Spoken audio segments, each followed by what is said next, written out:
Hi dear first language English students, ಇವತ್ತು 18ನೇ ತಾರೀಕು exam ಬರೆದ್ಬಿಟ್ಟು ಬಂದಿದ್ದೀರಾ. ಎಷ್ಟು ಮಾರ್ಕ್ಸ್ ಬರ್ಬೋದು ಅಂತ ಒಂದು ಕ್ಯೂರಿಯಾಸಿಟಿ ಇರುತ್ತೆ ಅಂತೇಳಿ ಸ್ವಲ್ಪ ಪಾಸಿಬಲ್ ಕೀ ಆನ್ಸರ್ಸ್ಗಳನ್ನೆಲ್ಲ ನಿಮಗೆ ಕೊಡ್ತಾ ಹೋಗ್ತೀನಿ. ಹಾಗೆಯೇ ಲಾಂಗ್ ಆನ್ಸರ್ಸ್ಗೆ 2 ಮಾರ್ಕ್ಸು 3 ಮಾರ್ಕ್ಸ್ ಕ್ವಶನಲ್ಲಿ ಏನೇನು ಪಾಯಿಂಟ್ಸ್ಗಳಿದ್ದರೆ ಒಳ್ಳೆಯದು ಅಂತಂದ್ಬಿಟ್ಟು ಅದನ್ನು ಕೂಡ ಪ್ರೆಸೆಂಟ್ ಮಾಡ್ತಾ ಹೋಗ್ತೀನಿ. ಸ್ಟೂಡೆಂಟ್ಸ್, ಇದು ಮುಗೀತಿದ್ದಂಗೆ ನಾಳೆಯಿಂದ ಸೋಷಿಯಲ್ ರಿಲೇಟೆಡಾಗಿ ಚಾಪ್ಟರ್ ವೈಸು ಬ್ಲೂ ಪ್ರಿಂಟ್ ಪ್ರಕಾರ ಟಾಪಿಕ್ಸ್ಗಳನ್ನ ಪ್ರೆಸೆಂಟ್ ಮಾಡ್ತಾ ಹೋಗ್ತೀನಿ. Please subscribe our channel. ನಿಮಗೆ ಸೋಷಿಯಲ್ ಬಗ್ಗೆ ಏನಾದರೂ ಭಯ ಇದ್ದರೆ, ಅದು ಹಿಸ್ಟ್ರಿ ಇರ್ಬೋದು, ಏನೇ ಇರ್ಬೋದು, ತುಂಬ ಈಸಿ ಆಗಂಗೆ ಅದನ್ನು ಮಾಡಿಕೊಡೋ ಜವಾಬ್ದಾರಿ ನಂದು. Please subscribe our channel. Let's begin.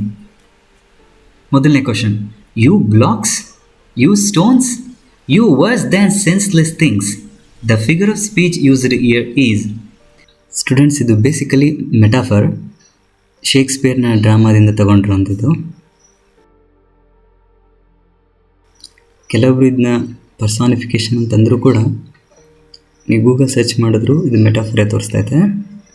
Next: dash queen Elizabeth is dash famous British liner. ಇದು ಲೈನರ್ ಅಂತ ಕೊಟ್ಟಿದ್ದಾರೆ. ಏನಿದು ಲೈನರ್ ಅಂತಂದರೆ? ಸೊ ಲೈನರ್ ಅಂದರೆ ಆನೆಸ್ಟಾಗಿ ಹೇಳ್ತೀನಿ, ನನಗೂ ಕೂಡ ಮೀನಿಂಗ್ ಗೊತ್ತಿರಲಿಲ್ಲ. ಗೂಗಲ್ ಸರ್ಚ್ ಮಾಡಿದಾಗ ಶಿಪ್, ಲಾರ್ಜ್ ಶಿಪ್ ಅಂತ ಮೀನಿಂಗ್ ಕೊಡ್ತು. ಓಕೆ, ಬಟ್ ಇದು ಆನ್ಸರ್ ಗೊತ್ತಿತ್ತು ನೋಡಿ. The queen Elizabeth is a famous, the queen Elizabeth is a famous British liner, ಈ ರೀತಿ ಮೀನಿಂಗ್ ಕೊಡುತ್ತೆ. ಸೊ ಇದು ಯಾಕೆ ಇಲ್ಲಿ ದಾ ಬರುತ್ತೆ ಅಂತಂದರೆ, ಯಾವುದೇ ಹಡಗುಗಳ ಹೆಸರಾಗಲಿ, the Vikrant, the Arihant, the Victoria, ಹೀಗೆ ಹಡಗುಗಳ ಹೆಸರುಗಳಿಗೂ ದ ಅಂತ ಯೂಸ್ ಮಾಡ್ತಾರೆ.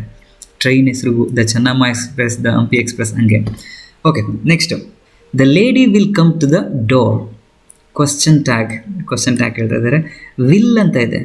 ವಿಲ್ ಅಂದಮೇಲೆ ಓಂಟ್, ದ ಲೇಡಿ ಅಂದಮೇಲೆ ಶಿ ಆಗುತ್ತೆ. ಸೊ ಇದು ಕರೆಕ್ಟ್ ಆಗಿರೋ answer. Next question: he dash the hazardous task and won the appreciation of all.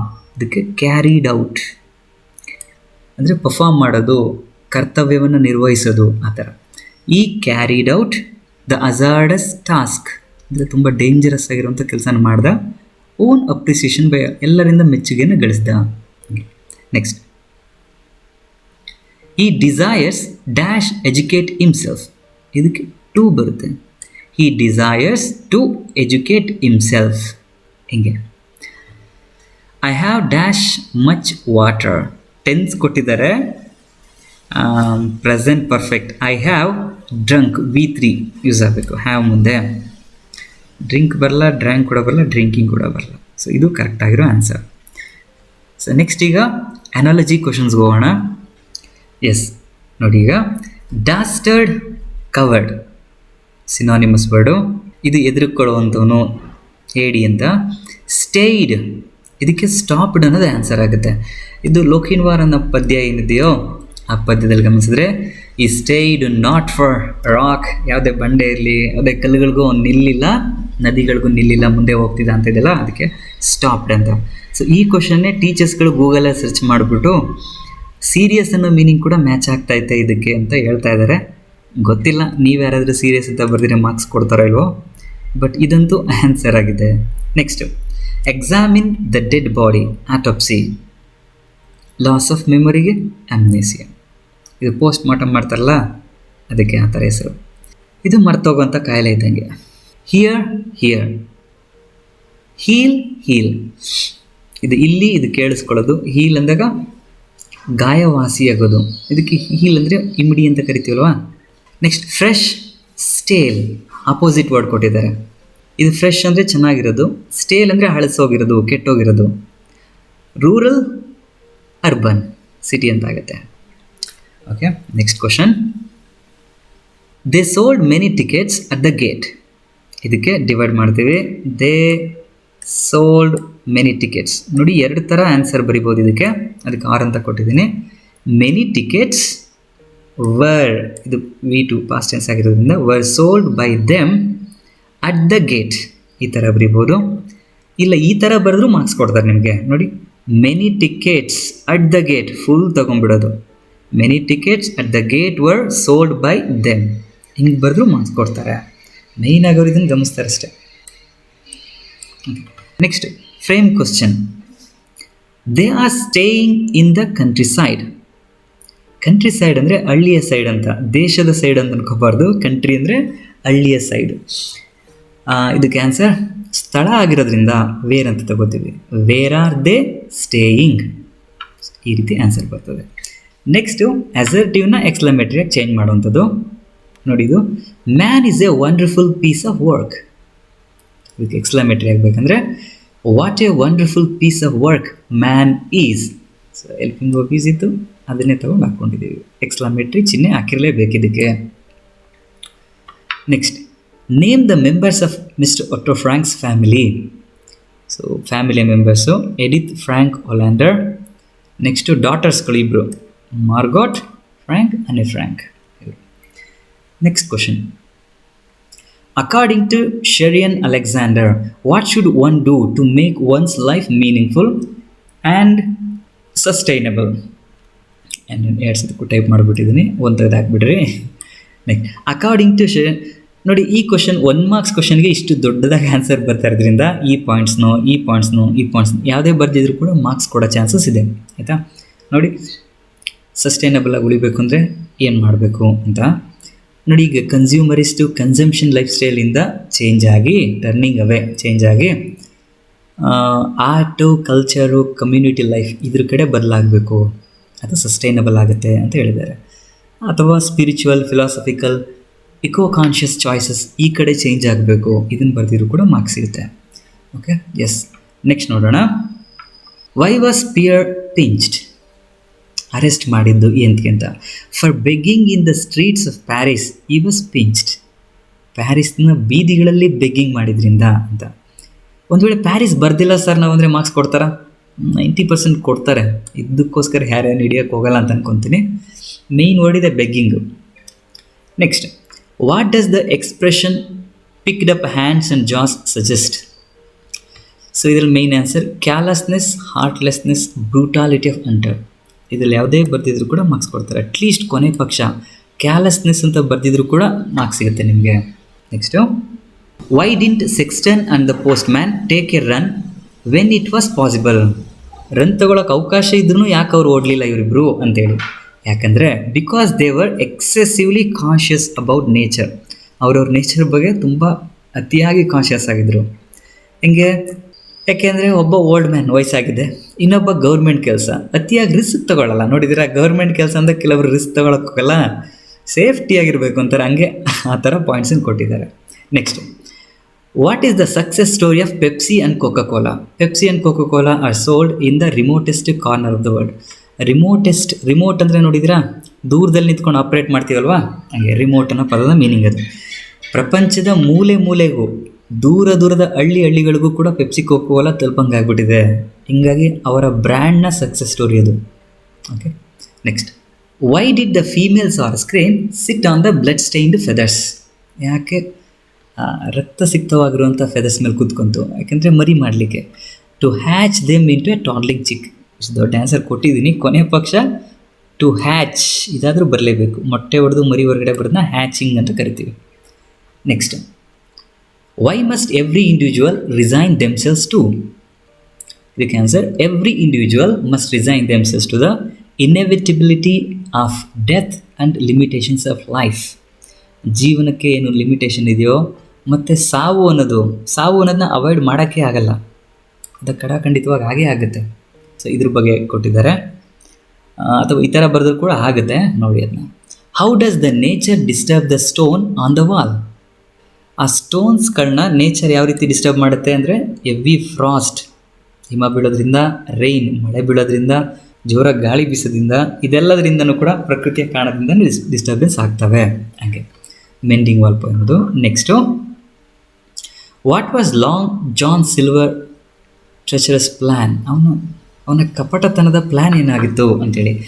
ಅವನು ಉದ್ದೇಶ ಏನಂದರೆ secretly leading to a mutiny, ದಂಗೆ ಎದ್ದೋಳಿಸೋದು ಸೀಕ್ರೆಟಾಗಿ. ಸೀಸ್ ದ ಇಸ್ಪ್ಯಾನಿಯೋಲಾ, ಆ ಹಡಗನ್ನು ಸೀಸ್ ಮಾಡುವಂಥದ್ದು, ಅವನ ಕೈ ಕಂಟ್ರೋಲಿಗೆ ತಗೊಳ್ಳೋದು. ಸ್ಟೀಲ್ ಟ್ರೆಷರ್, ಸಂಪತ್ತನ್ನು ಲೂಟಿ ಹೊಡೆಯೋದು. ಮರ್ಡರ್, ಸಾಯಿಸುವಂಥದ್ದು ಕ್ಯಾಪ್ಟನ್ನ. ಇವನ್ನೆಲ್ಲನೂ ಸಾಯಿಸುವಂಥ ಪ್ಲ್ಯಾನ್ ಇತ್ತು ಒಂದು. Next, how strong was the Greek wine? Greek wine was so strong that no one ever drank it without an infusion of 20 parts of water. ಒಂದು ಗ್ಲಾಸ್ ವೈನ್ಗೆ 20 ಗ್ಲಾಸಷ್ಟು ನೀರು ಹಾಕೋಬೇಕು. ಅಷ್ಟು ಹಾಕೊಳ್ದೆ ಹೋದರೆ ಯಾರಿಗೂ ಕುಡಿಯೋಕ್ಕೆ ಆಗ್ತಿರಲಿಲ್ಲ, ಅಷ್ಟು ಸ್ಟ್ರಾಂಗ್ ಆಗಿತ್ತು ಅಂತೇಳಿ. ಹಂಗೆ ಹಾಕಿದ್ಮೇಲೂ ಕೂಡ ಅದರ ಫ್ರಾಗ್ರೆನ್ಸ್ ಎಷ್ಟು ಚೆನ್ನಾಗಿ ಬರ್ತಿತ್ತು ಅಂದರೆ ಅದನ್ನು ಅವಾಯ್ಡ್ ಮಾಡೋಕ್ಕೆ ಆಗ್ತಿರಲಿಲ್ಲ, ಅಷ್ಟು ಚೆನ್ನಾಗಿ ಡಿಲಿಷಿಯಸ್ ಆಗಿ ಫ್ರಾಗ್ರೆನ್ಸ್ ಇರ್ತಿತ್ತು. ಹಾಗೆ ಒಂದು ಬಾರಿ ಕುಡ್ದಂಥವ್ನಿಗೆ ಹೀರೋಯಿಕ್ ಆಗಿರುವಂತಹ ಆ್ಯಕ್ಷನ್ಸ್ ಮಾಡೋಷ್ಟು ಧೈರ್ಯ ಬರ್ತಿತ್ತು. ನೋಡಿ, ಇದನ್ನು ಕೂಡ ಕೊಟ್ಟಿದ್ದಾರೆ. Okay, next, as soon as no sooner than. ಇದ್ರ ಬಗ್ಗೆ we reached airport the plane took off. ಇದಕ್ಕೆ ಆ್ಯಸ್ ಸೂನ್ ಆ್ಯಸ್ ಈಸಿದೆ, as soon as we reached the airport the plane took off. Next, no sooner ತಗೊಂಡ್ರೆ ಇದು past tense ಇರೋದ್ರಿಂದ no sooner did we reach. ನೋಡಿ, ಇದು reach ಅಂತ ಬರೆದಿರ್ಬೇಕಿದು. Did we reach, so ಎಡ್ಸದ್ ಕೊಟ್ಟಿದ್ದೀನಿ, ಇದಿಲ್ಲ ಇದು. Did we reach the airport than the plane took off. ಇದು ಆನ್ಸರ್ ಆಗುತ್ತೆ. ಸೊ ಇಲ್ಲಿ ಗಮನಿಸಿರಿ, ಈ ಟುಕ್ ಆಫ್ ಅಂತಲೇ ಬರೆದಿರ್ಬೇಕಿದು. Next, write the other 2 degrees of comparison. ಇದು ಫಸ್ಟ್ ಪ್ಯಾಟರ್ನಲ್ಲಿ ಕೊಟ್ಟಿದ್ದಾರೆ ನೋಡಿ. ನೋ ಅದರ್ ಫಸ್ಟ್ ಪ್ಯಾಟರ್ನಲ್ ಇದೆ. No other town in India is as big as Mumbai. Mumbai is bigger than any other town in India. Comparative ಸೂಪರ್ಲೇಟಿವ್ಗೆ Mumbai is the biggest town in India. ಹಾಗೆ next question ನೋಡಿ, change into reported speech. He said to me you have made a great mistake in your statement. ಇದಕ್ಕೆ he told me, ಯಾರಿಗೆ ಹೇಳ್ತಾ ಇದ್ದಾರೆ ಅಂತ ಕೊಟ್ಟಿದ್ದಲ್ಲ, ಅದಕ್ಕೆ ಹೀ told me that. ಈ told me that ಇಲ್ಲಿ ಯು ಅಂತಂದರೆ ನನಗೆ ಹೇಳ್ತಾ ಇರೋದು ಅಂತ ಅನ್ಕೋಬೇಕು ನಾವು, ಆಯಿತಾ. ಈ told me that I had made a great mistake in your statement ಇದೆ, ಇನ್ ಮೈ ಸ್ಟೇಟ್ಮೆಂಟ್ ಅಂತ ಚೇಂಜ್ ಆಗುತ್ತೆ. ನೆಕ್ಸ್ಟ್ 3 marks ಕ್ವಶನ್ ನೋಡಿ. ಈ 3 marksಲ್ಲಿ ನಾನು ಇಲ್ಲೇನು ಕೆಲವೊಂದು ಆನ್ಸರ್ ವರ್ಡ್ಸ್ಗಳು ಕೊಟ್ಟಿರ್ತೀನೋ ಅದನ್ನೇ ಕೊಡಲೇಬೇಕು ಅಂತೇನಿಲ್ಲ. ಅವರು ಅದು ರಿಲೇಟೆಡಾಗಿ ಬೇಕಾದ್ರೆ ಚೇಂಜ್ ಕೊಟ್ಟಿರ್ಬೋದು. ಯಾಕಂದರೆ ಹಾಕಿ ಆನ್ಸರ್ ಮಾಡೋರು ಒಬ್ಬರು ಟೀಚರೇ ಆಗಿರ್ತಾರೆ, ಅವ್ರ ಮೈಂಡ್ಸೆಟ್ಗೆ ತಕ್ಕಂತೆ ಅವ್ರು ತಿಳ್ಕೊಂಡಿರ್ತಕ್ಕಂತೆ ಕೆಲವೊಂದು ಪದಗಳು ಬೇರೆ ಬೇರೆ ಬರೆದಿರ್ತಾರೆ. ಸೊ ಹಿಂಗಾಗಿ ಇದು ರಿಲೇಟೆಡ್ ಆಗಿತ್ತಂದರೆ ಚೇಂಜಸ್ ಇದನ್ನು ಮಾರ್ಕ್ಸ್ ಕೊಡ್ತಾರೆ, ಆಯಿತಾ. Yes, how did Anne describe her life in annex. Annex ಅಂತ ಏನು ಸೀಕ್ರೆಟ್ ರೂಮ್ ಇತ್ತು ಅದರ ಒಳಗಡೆ ಅವಳ ಜೀವನ ಹೆಂಗಿತ್ತು ಅಂತೇಳಿ ನೋಡಿ, ಸ್ವಲ್ಪ ಅಂಡರ್ಲೈನ್ ಮಾಡಿದ್ದೀನಲ್ಲ. ಈ ಥರ ವರ್ಡ್ಸ್ಗಳು ಕವರ್ ಅಪ್ ಆಗಿದ್ದರೆ ಒಳ್ಳೆಯದು ನಿಮ್ಮ ಆನ್ಸರ್ನಲ್ಲಿ. Next according to Basavanna, how does a poor man and rich man express their devotion to God. ಯಾವ ರೀತಿ ಡಿವೋಷನ್ ಎಕ್ಸ್ಪ್ರೆಸ್ ಮಾಡ್ತಾನೆ. ಸೊ ರಿಚ್ ಮ್ಯಾನ್ ಬಗ್ಗೆ ಕೆಲವೊಂದು ಪಾಯಿಂಟ್ಸ್ ಬರೀರಿ, ಪುವರ್ ಮ್ಯಾನ್ ಬಗ್ಗೆ ಬರೆದಿರಬೇಕು ಪಾಯಿಂಟ್ಸ್ನ. ಈ ಥರ ಪಾಯಿಂಟ್ಸ್ ಸಪ್ರೇಟ್ ಮಾಡಿರಲೇಬೇಕು ಅಂತೇನಿಲ್ಲ. ಎನಿವೆ ಆ ಪಾಯಿಂಟ್ಸ್ನ ಕವರ್ ಮಾಡಿಬಿಟ್ಟು ಅಂಡರ್ಲೈನ್ ಮಾಡಿದರೆ ಒಳ್ಳೆಯದು. Next what were the effects of moving the boat without owners permission on the mind of the poet. ಅವನ ಮೈಂಡ್ ಒಳಗಡೆ ಏನೇನಾಗ್ತು, ವರ್ಡ್ಸ್ ವರ್ತ್ ಮೈಂಡಲ್ಲಿದ್ದ ಗಿಲ್ಟ್, ತಪ್ಪಿತಸ್ಥ ಭಾವನೆ, ಫಿಯರ್ ಭಯ ಬರ್ತದೆ, ಮೆನೇಸಿಂಗ್ ಫೋರ್ಸ್, ಟೆರಿಫೈಯಿಂಗ್ ಡ್ರೀಮ್ಸ್ಗಳು ಬರ್ತವೆ, ಹ್ಯೂಜ್ ಮೂವಿಂಗ್ ಶೇಪ್ಸ್ಗಳು. ಸೊ ಓವರಾಲ್ ಅವನ ಲೈಫ್ ಏನೊಂಥರ ಡಿಸ್ಟರ್ಬೆನ್ಸ್ ಆದಂಗೆ ಆಗುತ್ತೆ. Next, what justification did Drona give for his unfair demand. So ಇದು ಕ್ವಶನ್ ಮೀನಿಂಗ್ ನೋಡಿ, ದ್ರೋಣ ಆ ರೀತಿ ಅನ್ಫೇರ್ ಡಿಮ್ಯಾಂಡ್ ಮಾಡಲಿಕ್ಕೆ ಕಾರಣ ಏನು ಜಸ್ಟಿಫಿಕೇಶನ್ ಮಾಡ್ಕೋತಾನೆ ಅಂತ. ಅದಕ್ಕೆ ಅವನೇನೇ ಜಸ್ಟಿಫಿಕೇಶನ್ ಕಾರಣ ಕೊಡ್ತಾನೆ, ನಾನು ಅರ್ಜುನ್ಗೆ ಪ್ರಮಾಣ ಮಾಡಿದೆ, ಭಾಷೆ ಕೊಟ್ಟಿದ್ದೆ. ನೆಕ್ಸ್ಟು ನಾನು ವಾರ್ನಿಂಗ್ ಕೂಡ ಮಾಡಿದೆ ಇವನಿಗೆ, ಅದು ಒಂದು ಹೇಳ್ತಾನೆ ನೋಡಿ. ಥ್ರೆಟ್ ಟು ಇಸ್ ಪ್ರಾಮಿಸ್, ಅದನ್ನು ವಾರ್ನಿಂಗ್ ಕೂಡ ಮಾಡಿದೆ. ನೆಕ್ಸ್ಟ್ ಗುರು ದಕ್ಷಿಣ ಪಡ್ಕೊಳ್ಳೋಂಥ ಹಕ್ಕು ಕೂಡ ನನಗಿತ್ತು, ಇದು ಒಂದು ಸ್ಯಾಡ್ ಕಾಂಪೆನ್ಸ್. ಇವೆಲ್ಲ ಪಾಯಿಂಟ್ಸ್ಗಳು ಸರಿ. Next, why did Kripacharya object to Karna joining in the battle. Kripacharya ಯಾಕೆ ಅಬ್ಜೆಕ್ಷನ್ ಮಾಡ್ತಾನೆ ಅಂತೇಳಿ. ಸೊ ಅದಕ್ಕೆ Karna low born charioteer son ಆಗಿದ್ದ, ಒಂದು ರಥ ಓಡಿಸೋನ ಮಗ ಆಗಿದ್ದ. ನೆಕ್ಸ್ಟು ಇವರು ಹೈ ಬಾರ್ನ್ ಆಗಿರುವಂಥವ್ರು, ರಾಜವಂಶಸ್ಥರು, ಕ್ಷತ್ರಿಯ ಆಗಿಲ್ಲದೆ ಇರೋದ್ರಿಂದ ಪಾರ್ಟಿಸಿಪೇಟ್ ಮಾಡಬಾರ್ದು ಅಂತ ಹೇಳ್ತಾನೆ. ಹಾಗೆ ಪ್ರಿನ್ಸಿಪಲ್ಸ್ ಆಫ್ ಧರ್ಮ. ಸೊ ಈ ರೀತಿಯ ಪಾಯಿಂಟ್ಸ್ಗಳು. ಎಸ್, ನೆಕ್ಸ್ಟ್ ನೋಡಿ, what is Gandhiji's assessment of king Richards act. ಆ ಕಿಂಗ್ ರಿಚರ್ಡ್ ಮಾಡಿರುವಂಥ ಆ್ಯಕ್ಷನ್ ಏನಿತ್ತು ಅದ್ರ ಬಗ್ಗೆ ಗಾಂಧೀಜಿ ಏನು ಹೇಳ್ತಾನೆ ಅಂತ. ದ ಫಸ್ಟ್ ಆ್ಯಕ್ಟ್ ಅಂದರೆ ಆ ರಾಜ ರೈಟ್ಸ್ಗಳನ್ನ ಕೊಟ್ಟಿದ್ದು ಅದೇನಾಗಿತ್ತು, ಜನಗಳು ದಂಗೆ ಎದ್ದೇಳ್ಬೋದು ಅಂತೇಳಿ ರೈತರು ದಂಗೆ ಎದ್ದೇಳ್ಬೋದು ಅಂತ ಬೈದಲ್ಲಿ ಕೊಡ್ತಾನೆ. ಅದಕ್ಕೋಸ್ಕರ ಇದು ನಾಟ್ ಮಾರಲ್ ಆ್ಯಕ್ಷನ್. ಇದೇನು ಮಾರಲ್ ಆ್ಯಕ್ಷನ್ ಅಲ್ಲ, ನಾನ್ ಮಾರಲ್ ಆ್ಯಕ್ಷನ್ ಅಂತೀವಲ್ಲ ಹಂಗೆ. ಆದರೆ ಜನಗಳ ದಂಗೆ ಎದ್ದೇಳಲ್ಲ ಅಂತ ಗೊತ್ತಾದ್ಮೇಲೆ ರೈಟ್ಸ್ಗಳನ್ನ ವಾಪಸ್ ತಗೋತಾನಲ್ಲ, ಅದು ಪಕ್ಕಾ ಇಮ್ಮಾರಲ್ ಆ್ಯಕ್ಷನ್, ತುಂಬ ವರ್ಸ್ಟ್ ಆ್ಯಕ್ಷನ್ ಇದ್ದಂಗೆ ಇದು, ಆಯಿತಾ. ಒಳ್ಳೆ ಕೆಲಸ ಮಾಡ್ದ, ಆದರೆ ಅದ್ರಲ್ಲಿ ಒಳ್ಳೆತನ ಇರಲಿಲ್ಲ, ಅದನ್ನೇ ನಾನ್ ಮಾರಲ್ ಅಂತೀವಿ. ಇದು ಬರೀ ಒಳ್ಳೆ ಕೆಲಸ ಅಲ್ಲ, ತುಂಬ ಕೆಟ್ಟ ಕೆಲಸನೇ ಮಾಡ್ತಾನೆ, ಕೊಟ್ಟಿರೋ ರೈಟ್ಸ್ನೇ ವಾಪಸ್ ತಗೊತಾನೆ. ಇದು ವರ್ಸ್ಟ್ ಥಿಂಗ್ ಇದ್ದಂಗಲ್ವಾ, ಅದಕ್ಕೆ ಇಮ್ಮಾರಲ್ ಆ್ಯಕ್ಷನ್ ಇದು ಹೀಗೆ. ಸೊ ಆ ಘಟನೆ ಬರೀಬೇಕು, ಈ ಥರ ಒಂದು ಪಾಯಿಂಟ್ಸು. ನೆಕ್ಸ್ಟ್ ನೋಡಿ, ರೆಫರೆನ್ಸ್ ವಿತ್ ಕಾಂಟೆಕ್ಸ್ಟು. ಇದಕ್ಕೆ ನಾನು ಲೆಸನ್ನು, ರೈಟರು ಯಾರ್ಯಾರಿಗೆ ಹೇಳಿದ್ರು ಇಷ್ಟು ಪಾಯಿಂಟ್ಸ್ ಕೊಡ್ತೀನಿ, ಉಳ್ಕೊಂಡ್ರಂತೆ ಸಮ್ಮರಿ ರೀತಿ ಬರೆದಿರ್ತೀರ, ಅದೆಷ್ಟು ಬರೆದ್ರು ಮಾರ್ಕ್ಸ್ ಕೊಡ್ತಾರೆ ನಿಮಗೆ. ನೋಡಿ, I bought a wrong man into this paradise, wrong man in workers paradise. Writer Rabindranath Tagore. ಈ ಸೆಂಟೆನ್ಸ್ ಹೇಳಿದ್ದು ಏರಿಯಲ್ ಮೆಸೆಂಜರ್. ಯಾರಿಗೆ ಹೇಳ್ತಾನೆ? ಎಲ್ಡರ್ಸ್ಗಳಿಗೆ. Next, give you watch, I want to see how it looks on it. ಇದು gift of Magi. ಈ ಲೆಸನಿಂದ ON Re ಬರೆದಿರೋಂಥದ್ದು. Della said this to Jim. Okay, next ಮುಂದಕ್ಕೆ ಹೋಗೋಣ. Have you noticed that the trees seem to be moving while we seem to be standing still. ಇದಕ್ಕೆ eyes are not ears lesson Ruskin Bond. Next ಹೇಳಿರೋದು the narrator. ಅದೇ ಆ blind man ಅಂತ ಬರ್ತಿದ್ರು, marks ಕೊಡ್ತಾರೆ ನಿಮಗೆ. ಆ ನೆರೇಟರ್ ಅಂತ ಹೇಳಿದ್ರು ಮಾರ್ಕ್ಸ್ ಕೊಡ್ತಾರೆ. ಸೊ ಅವನು ಫೆಲೋ ಪ್ಯಾಸೆಂಜರ್ ಅಂದರೆ ಯಾರು? ಅದೇ ಹುಡುಗಿ, ಬ್ಲೈಂಡ್ ಗರ್ಲ್, ದ ಗರ್ಲ್. ಸರಿ, next, love swells like the Solway but ebbs like its tide. Poem Lochinvar. Writer sir Walter Scott. Said by young Lochinvar ಹೇಳ್ತಾನೆ ಇದನ್ನು. ಅಲ್ಲಿ ಬ್ರೈಡ್ಸ್ ಫಾದರ್, ಆ ಮದುವೆ ಆಗಕ್ಕೆ ನಿಂತಿದ್ದಂಥ ಹುಡುಗಿಯ ತಂದೆಗೆ ಈ ಮಾತನ್ನು ಹೇಳ್ತಾನೆ. Next, for all my mouthless body leached. ಈ ದೇಹ ಅವಳ ರಕ್ತವನ್ನು ಈರ್ತು ಅಂತೇಳಿ ಹೇಳ್ತಾ ಇದ್ದಾನೆ. ತನ್ನ ತಾಯಿಯ ರಕ್ತವನ್ನು ಈರಿ ಬದುಕ್ತು, ತಾಯಿಯ ಶಕ್ತಿಯನ್ನು ತಾನು ತಗೊಂಡು ಬದುಕ್ತು, ಆದರೆ ತಾಯಿ ತಿರೋಗ್ಬಿಡ್ಲು ಅನ್ನೋ ರೀತಿಯಲ್ಲಿ. ಓಕೆ, ಪೊಯಮ್ CLM ಆಗಿದೆ, ಜಾನ್ ಮೇಸ್ಫೀಲ್ಡ್ ಬರೆದಿರೋದು. ಎಕ್ಸ್ಪ್ರೆಸ್ಸಿಂಗ್ ಪ್ರೊಫೌಂಡ್ ಗಿಲ್ಟ್, ಒಂದು ತಪ್ಪು ಮಾಡಿರೋಂಥ ಒಂದು ಭಾವನೆಯನ್ನು ಹೇಳ್ತಾನೆ ಇದರಲ್ಲಿ. ಹಾಗೆ ಡೆಪ್ಟ್ ಅಂತ ಬರೀತಾರೆ, ಡೆಟ್ ಅಂತ ಓದಬೇಕಿದ್ನ. ಋಣ ಇದೆ ತಾಯಿಯ ಬಗ್ಗೆ. ಪ್ರೆಗ್ನೆನ್ಸಿ ಟೈಮಲ್ಲಿ ತಾಯಿ ಲೈಫ್ ಮೇಲೆ ಏನು ಕಷ್ಟ ಬಂತಲ್ಲ, ಎಷ್ಟು ತಾಯಿ ರಿಸ್ಕ್ ತೊಗೊಂಡಿರ್ತಾಳೆ. ನಾನಿವತ್ತು ಸಮಾಜದಲ್ಲಿ ಯಾವ ಥರ ಬದುಕ್ತಾ ಇದ್ದೀನಿ, ಟೋಟಲ್ ತಾಯಿಯ ತ್ಯಾಗದ ಬಗ್ಗೆ ಆ ಪೊಯಮಲ್ಲಿ. Next, quote from memory. ಇದು ಈಸಿ ಇದೆ, ಬರೆದಿರ್ತೀರ. ಏನಾದರೂ ಸ್ಪೆಲ್ಲಿಂಗ್ ಮಿಸ್ಟೇಕ್ಸ್ ಆಯಿತು ಅಂದ್ರೆ ಇಲ್ಲಿ ಒಂದು ರೌಂಡ್ ಅಪ್ ಹಾಕ್ಬಿಟ್ಟು ಒಂದೊಂದು ಮಾರ್ಕ್ಸ್ ಬೇಕಾದ್ರೆ ಹಿಡಿಬೋದು ಅವರು. ಯಾರಾದರೂ ಲಿಬ್ರಲ್ ಆಗಿದ್ದರೆ ಎಲ್ಲರೂ ಒಂದು ಸ್ಪೆಲ್ಲಿಂಗ್ ಮಿಸ್ಟೇಕ್ ಆಗಿದ್ರೆ ಹೋಗಲಿ ಪಾಪ ಅಂತ 4 ಕೊಡ್ಬೋದು. ಬಟ್ ಆಲ್ಮೋಸ್ಟ್ ಬರೆದಿರ್ತೀರಾ ಅಂತ ಅನ್ಕೊತೀನಿ. ನೆಕ್ಸ್ಟ್, ಇದು ಬಸವಣ್ಣನ ವಚನ, ಇದನ್ನು ಬರೆದಿರ್ತೀರಾ. ನೆಕ್ಸ್ಟ್ 4 ಮಾರ್ಕ್ಸ್ ನೋಡಿ. ಈ 4 ಮಾರ್ಕ್ಸ್ ಬಗ್ಗೆ ಎಲ್ಲ ವ್ಯಾಲ್ಯುವೇಟ್ರು ಅರ್ಥ ಮಾಡ್ಕೊತಾರೆ. ಆಯಾ ಟೀಚರ್ಸ್ಗಳು ಅವ್ರಿಗೆ ತಕ್ಕಂತೆ ನೋಟ್ಸ್ ಕೊಟ್ಟಿರ್ತಾರೆ. ಕೀ ಆನ್ಸರ್ಲಿ, ಸರ್ಕಾರದ ಕೀ ಆನ್ಸರ್ಲಿ ಏನು ಕೊಟ್ಟಿರ್ತಾರೋ ಹಂಗೆ ಇರಬೇಕು ಅಂತೇನಿಲ್ಲ. ಹಿಂಗಾಗಿ ಪದಗಳೆಲ್ಲ ಚೇಂಜಸ್ ಇದ್ದರೂ ಮಾರ್ಕ್ಸ್ ಕೊಡ್ತಾರೆ ನಿಮಗೆ. ನೆಕ್ಸ್ಟು ಪ್ಯಾಸೇಜ್, ಇದು ಈಸಿ ಇರ್ತದೆ. ಹಾಗೆ ಇನ್ನು ಲೆಟರ್ ರೈಟಿಂಗ್ ಅದನ್ನು ಕೂಡ ಬರೆದಿರ್ತೀರ. ಓಕೆ ಸ್ಟೂಡೆಂಟ್ಸ್, ನೆಕ್ಸ್ಟ್ ಬರೋಂಥ ಎಕ್ಸಾಮ್ಗಳಿಗೆ all the best. Next social science ವೀಡಿಯೋಸ್ಗಳನ್ನು ಕೂಡ ಅಪ್ಲೋಡ್ ಮಾಡ್ತೀನಿ ಇಂಗ್ಲೀಷ್ ಮೀಡಿಯಮ್ನಲ್ಲಿ. According to Blueprint, social science will become very easy for you. Please subscribe our channel. Wish you all good luck.